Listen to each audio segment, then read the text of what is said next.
पोटनिवडणूक होते, मतदान होते. खरं तर सगळ्याच नेत्यांनी आवाहन केलंय की रेकॉर्ड ब्रेक मतांनी सुनेत्रा पवार यांना विजयी करा म्हणून. तुमच्या पक्षाची या सगळ्या संदर्भातली भूमिका काय आणि काय मत आहे? मला वाटतं की पक्षाने त्याच वेळेला पाठिंबा जाहीर केलेला आहे. आम्ही उमेदवार उभं करणार नाही अशा प्रकारची भूमिका जाहीर केली. आदरणीय पवारसाहेब असतील, सुप्रियाताई असेल, आम्ही सगळे नेत्यांनी अजितदादांना ज्यावेळेला श्रद्धांजली द्यायची म्हणून आम्ही अशा प्रकारची भूमिका जाहीर केली. काल स्वतः सुप्रियाताई सांगता सभेमध्ये उपस्थित राहून त्यांनी आपली भूमिका केली आणि पाठिंबा जाहीर केलेला आहे. मला वाटतं की उमेदवार आता हे उभे राहिलेले जरी असले तरी बारामतीची जनता ही फार मोठ्या प्रमाणामध्ये ऐतिहासिक विजय करून देतील हा विश्वास आम्हाला आहे. मतदानाची टक्केवारी फक्त किती होते याच्यावर विजयाचा आकडा जो मोठा आहे तो सिद्ध होणार आहे. आत्ता मला वाटतं 10-15% मतदान झालेलं आहे. उन्हाळ्याचा तडाखा आहे, पण मला वाटतं की दुपारनंतर मतदानाची टक्केवारी वाढेल आणि सुनेत्रा वहिनी चांगल्या मतांनी निवडून येतील. परंतु ही सगळी निवडणूक जी आहे ती बिनविरोध देखील होऊ शकत होती. जवळपास सुनेत्रा पवार या निवडणुकीच्या रिंगणात आहेतच, त्यांच्यासोबत 23 अन्य उमेदवार देखील या सगळ्या निवडणुकीच्या रिंगणात आहे. कुठेतरी त्यांचा पक्ष जो आहे अजित पवारांचा राष्ट्रवादी काँग्रेस पक्ष, त्यांच्या पक्षातील नेते हे बिनविरोध निवडणूक करण्यासाठी कुठे कमी पडलेत का? नाही, ज्यावेळेला एखाद्या वेळेला सर्व पक्षांनी म्हणजे मी सांगेल की त्यामध्ये शिवसेना उद्धव बाळासाहेब ठाकरे असतील, काँग्रेस असतील, त्याच्यावर पण बरीच चर्चा झाली काँग्रेसच्यावर वगैरे, पण तरीसुद्धा सगळ्या गोष्टी घडल्यानंतर जशा प्रकारे काँग्रेसने पण माघार घेतली, त्यामध्ये पवारसाहेब असतील, बाकीच्या सगळ्या लोकांनी आणि सगळ्यांनीच मध्यस्थी करण्याचा प्रयत्न केला. परंतु मला वाटतं की हे बाकीचे उमेदवार जे उभे राहिलेले आहेत त्यांना बोलून चर्चा करून माघार घेण्याचा प्रयत्न झाला पण असेल. त्यात काय यश आलं नाही मला माहीत नाही, परंतु त्या असलेल्या सगळ्या गोष्टीतून काही उमेदवार असे उभे राहतातच, ते काही माघार घेत नसतात. त्यांना निवडणूक लढवायची असते, काही त्यांचा हेतू पण असू शकतो. मला वाटतं की ही निवडणूक लागलेली आहे. आता कोण कमी पडलं याच्यापेक्षा ही निवडणूक आता निवडून येण्याच्या संदर्भातून काय केलं पाहिजे याच्या बाबतीमध्ये चर्चा करून निर्णय झालेला आहे. मला वाटतं निवडणूक जरी जायला लागली तरी चांगल्या मताने त्या निवडून येतील. 2029 ची चर्चा आता सुरू झाली आहे. जय पवार यांचं नाव पुढे येत आहे, मात्र दुसरीकडे रोहित पवार म्हणतात जर जय पवार निवडणूक लढवत असेल तर आमच्याकडून युगेंद्र पवार निवडणूक लढवतील. त्यामुळे एकीकडे पोटनिवडणूक होते, दुसरीकडे पुढच्या निवडणुकीची तयारी आणि घोषणा देखील. मला वाटतं की सुनेत्रा वहिनी या ठिकाणी आता राज्याच्या उपमुख्यमंत्री आहेत, राष्ट्रीय अध्यक्ष आहेत आणि मला वाटतं की निवडणूक आता पोटनिवडणुकी चालू आहे आणि ज्यावेळेला एखादा राष्ट्रीय अध्यक्ष आणि राज्याच्या उपमुख्यमंत्री उभे असताना काही वेळेला स्टेटमेंट देताना फार जबाबदारीने बोलावं लागतं. मला वाटतं ही चर्चा खरं म्हणलं तर आजच्या ह्याच्यामध्ये होणंच गरजेची नव्हती. ती का केली, कशाबद्दल झाली, प्रत्येकाने विचार करावा. मला वाटतं की आज त्या राष्ट्रीय अध्यक्ष आहेत, त्यामुळे त्यांच्या निवडणुकीच्या माध्यमातून पुढे काय करायचं हे त्या ठरवतील. आणि परंतु जय पवार आज चुकले का? त्यांनी जे स्टेटमेंट दिलं नाही, मी याच्यावर बोलणार नाही, परंतु मला वाटतं की त्यांनी हे बोलताना फार जबाबदारीने बोलणं गरजेचं आहे, कारण त्याचा अर्थ वेगळा लगेच लागतो. 2029ला मग सुनेत्रा पवार उभ्या राहणारच का नाही अशा प्रकारची चर्चा होते. म्हणून घरातल्या लोकांनी बोलताना फार जबाबदारीने बोललं पाहिजे असं माझं मत आहे.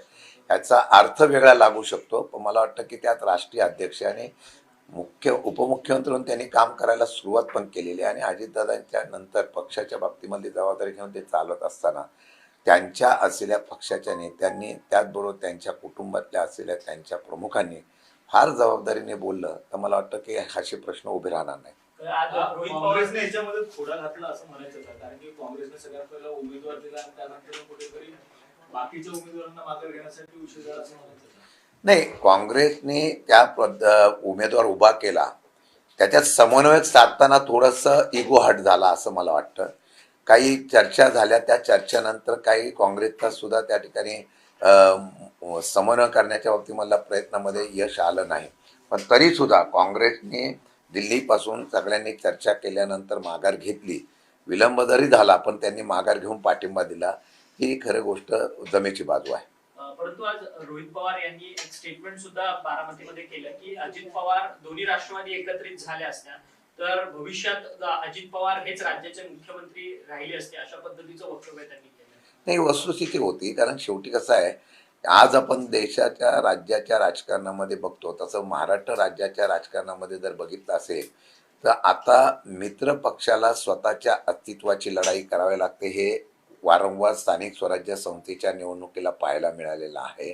आणि काही लोकांचे पक्ष प्रवेश हे मित्र पक्षाच्या समोरच उभे करण्याचा प्रयत्न जर भाजप करत असेल, हा धोका अजितदादांनी ओळखला होता आणि त्यामुळेच ह्या दोन्ही पक्ष एकत्रीकरणाचा निर्णय झाला होता. आणि साहजिकच आहे, त्यांचं आमच्या बाबतीमध्ये एकत्रितपणे येत असताना भविष्य काळामध्ये मुख्यमंत्री पदाच्या संदर्भातून जे काय आराखडे करायचे आणि तशा पद्धतीने पुढे जात असताना किती संख्या असली पाहिजे याचे सुद्धा त्यांनी आराखडे आणि नियोजन आम्ही केलं होतं. आणि त्यामुळे ते रोहित पवार म्हणाले ती वस्तुस्थिती आहे की पुढच्या वेळेला व्यवस्थितपणे दोन्ही राष्ट्रवादी एकत्र आले असती तर पर्याय उभा राहिला असता आणि महाराष्ट्रामध्ये अजितदादा मुख्यमंत्री होऊ शकले असते. सर, आज बारामतीची पोटनिवडणूक पार पडते, परंतु या सगळ्या पोटनिवडणुकीमध्ये शरद पवार कुठे दिसत नाहीये. शरद पवार सध्या प्रकृती अस्वस्थामुळे रुग्णालयात दाखल आहे. त्यांच्या तब्येतीच्या संदर्भातली काय माहिती आहे? नाही, पवार साहेब काही दिल्लीला गेले होते. मध्यंतरीला दिल्लीला वगैरे गेल्यानंतर त्यांना परत ते ब्रिज कँडीमध्ये ॲडमिट होते. आता त्यांची प्रकृती चांगली आहे. फक्त एवढंच आहे की प्रकृती अस्वस्थतेमुळे ते बारामतीला जाऊ शकले नाही. परंतु त्यांनी आव्हान केलेलं आहे आणि त्या आव्हानानुसार अजितदादांना श्रद्धांजली म्हणून त्यांनी सांगितलेलं आहे, प्रत्येकाने मी आहे समजूनच सगळ्यांनी आपण एकत्र येऊन या ठिकाणी मतदान करावं, अशा प्रकारचे आव्हान सुद्धा त्यांनी केलेलं आहे. मला वाटतं की पहिली वेळच आहे किंवा पवारसाहेब मतदानाला जाऊ शकले नाही. विधान परिषदेची तयारी आता सुरू झाली आहे. महाविकास आघाडीच्या जागेला फक्त एकच वाट्याला एकच जागा मिळणार आहे. उद्धव ठाकरेंचं नाव चर्चेत आहे. आता थोड्या वेळात हर्षवर्धन सपकाळ त्याची भेट देखील घ्यायला जाणार आहे. राष्ट्रवादीची काही भूमिका असणार आहे का याच्यामध्ये? नाही, आम्ही पहिली भूमिका जाहीरच केलेली आहे की जर राज्यसभेच्या संदर्भामध्ये शिवसेनेने आणि आमच्या मित्र पक्ष काँग्रेस वगैरे सगळ्यांनी आदरणीय पवार साहेबांना सलग 60 वर्षाचा असलेल्या त्यांच्या कार्यकालामध्ये सहकार्याची भूमिका घेऊन त्या ठिकाणी राज्यसभेला बिनविरोध सर्वांनी निवडून देण्याचा निर्णय घेतला.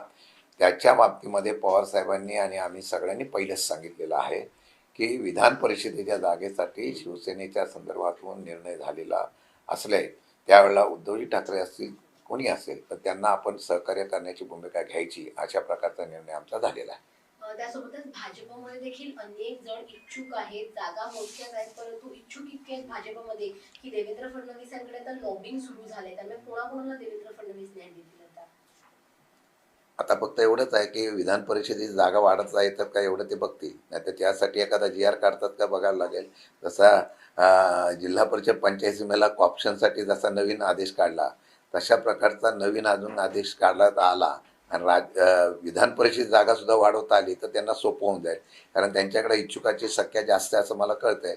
तरीसुद्धा त्यांचा निर्णय काय तो त्यांच्या पक्षाचा त्यांनी घ्यावा आणि मला वाटतं दिल्ली आणि त्यांनी एकत्र येऊन कसा निर्णय घेतील ते त्यांचं ठरवतील. सर, शिवसेनेचे आमदार आहेत संजय गायकवाड यांची एक शिवीगाळ केलेली ऑडिओ क्लिप जी आहे ती सध्या व्हायरल होताना पाहायला मिळते. कॉम्रेड पानसरे यांनी जे पुस्तक लिहिलेलं आहे कोण होता शिवाजी कोण होता, या पुस्तकाच्या संदर्भात त्यांनी आक्षेप घेतला आणि त्या पुस्तकाच्या प्रकाशकांना त्यांनी फोन करत खरं तर ही सगळी शिवीगाळ केलेली आहे. छत्रपती शिवाजी महाराजांचं नाव एकेरी का घेतलं अशा पद्धतीचा जाब विचारत असतानाच छत्रपती शिवाजी महाराजांना देखील खालच्या भाषेत जाऊन स्तरात जाऊन जी काही संवाद जो आहे तो आमदार संजय गायकवाड यांनी ते ऑडिओ क्लिप मध्ये केला. मी काय ती ऑडिओ क्लिप बघितलेली नाही, पण मी काही बातम्यामध्ये मी बघितलं आणि ऐकलेलं आहे. मला वाटतं की एखाद्या वेळेला एखादं भाषा लिहिलं, छत्रपती शिवाजी महाराजांबद्दल सगळ्यांना आदर आहे का, तो आहे.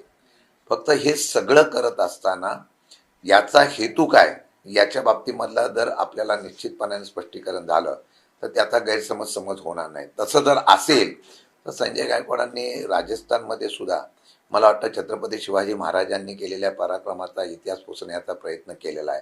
त्या राजस्थानच्या असलेल्या छत्रपतीचा इतिहास पुसत आहेत, छत्रपतीचा अवमान कोण करतायत त्याच्याबद्दल पण स्टेटमेंट द्यावं. अशाच पद्धतीने त्यांनी खालच्या पातळीवर स्टेटमेंट दिलं तर मी समजू शकतो. खरं म्हटलं तर छत्रपती शिवाजी महाराजांचा ते मावळे आहेत. आम्हाला वाटतं की छत्रपती शिवाजी महाराजांचा आदर सगळ्यांनी ठेवला पाहिजे. ते महाराज आहेत आणि छत्रपती आहेत, त्यांना एकेरी सुद्धा बोलू नये आणि तशा पद्धतीची सुधारणा करण्याच्या बाबतीमधला निर्णय झाला. आता हे प्रकाशित पुस्तक झाल्यानंतर त्या प्रकाशनाच्या बाबतीमध्ये त्यावेळेला प्रकाशन करताना मग त्याच्यामध्ये राज्य सरकारच्या असलेल्या त्या खात्याने त्यामध्ये काय विचार केला का नाही केला. सरकार तुमचंच आहे आणि सरकार तुमचंच असताना अशा प्रकारच्या जर चुका होत असेल तर सरकारला सुद्धा विचारलं पाहिजे. आणि खालच्या पातळीवर जाऊन छत्रपतींबद्दल आमदार असो किंवा कोण असेल तर ते बोलत असतील तर ते सहन केलं जाणार नाही. ही महाराष्ट्राची मावळ्यांची भूमी आहे हे मी तुम्हाला एकदा सांगतो. सर, एकीकडे बारामती विधानसभेची पोटनिवडणूक पार पडते तर दुसरीकडे राहुरीची देखील विधानसभेची पोटनिवडणूक पार पडते. राहुरीमध्ये तुमच्या पक्षाचे उमेदवार आहेत गोविंदराव मोकाटे. खरं तर तिथे प्राजक्त तनपुरे हे तुमच्या पक्षाचे उमेदवार असले पाहिजे होते, परंतु त्यांनी निवडणुकीत तटस्थ राहण्याची भूमिका घेतलेली आहे. त्यांच्या भाजपमध्ये जाण्याच्या चर्चा देखील मोठ्या प्रमाणात आहे. त्या संदर्भात काही प्राजक्त तनपुरेशी तुमची चर्चा झाली आहे का आणि ते खरंच पक्षांतर करणार आहेत का येत्या काही दिवसात? मी स्वतः तिथे 2 दिवस प्रचाराला होतो आणि मी तिकडची परिस्थिती बघितली. जर प्राजक्त तनपुरे उभे राहिले असते तर 100% निवडून आले असते. अशा प्रकारची चर्चा अख्ख्या राहुरी आणि पाथर्डीमध्ये आहे. परंतु त्यांनी काही कारणास्तव उभे राहिलेले नाही. माझी त्यांच्याशी चर्चा झाली. त्यांनी सांगितलं की मी यावेळेला का उभं राहू शकत नाही त्याची कारणंसुद्धा आम्हाला पवारसाहेबांना सांगायची त्यांनी बोललेले आहेत. मला वाटतं आता अशा प्रकारची कुठलीही पक्षप्रवेशाच्या बाबतीमधली चर्चा नाही. त्यांनी तटस्थ भूमिका घेण्याचा प्रयत्न केलेला आहे. मी निवडणूक लढवणार नाही अशा प्रकारची भूमिका घेतलेली आहे. आता ह्या चर्चा येतात त्याच्याबद्दल काही तथ्य नाही, पण तरीसुद्धा मी सांगतो अंतर्गत सुप्त लाट फार मोठ्या प्रमाणात होती राहुरीला. गोविंदराव मोकाटे ह्या व्यक्तीने लढण्याची भूमिका घेतली. त्यांच्या कुटुंबावर झालेला अन्याय आणि तशाच पद्धतीने त्यांच्या मुलीवर झालेला अन्याय हे सर्व गोष्टी ती व्यक्ती आजही प्रामाणिकपणाने लढायला उभी राहिली याचा मला अभिमान आहे.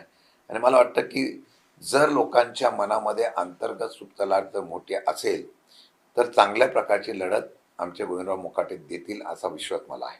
कॉर्पोरेट जिहाद रोखण्यासाठी कामगार मंत्री फुंडकर यांनी एक महत्त्वाचा निर्णय घेतला आहे की आता एक स्वतंत्र ट्रिब्युनल कायदा राज्यामध्ये लागू केला जाणार आहे, ज्यामुळे हे कॉर्पोरेट जिहाद जे सुरू आहे ते होणार नाही याच्या पुढे.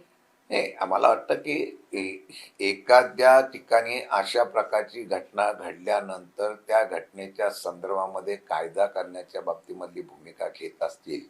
मला वाटतं राज्यामध्ये अशा कामगारांच्या बाबतीमध्ये अनेक विषय आहेत की त्याच्या संदर्भात तत्काळ कायदे करणं गरजेचं आहे. आता या कॉर्पोरेट ह्याच्यामध्ये काय कायदा करणार मी माहिती घेतो.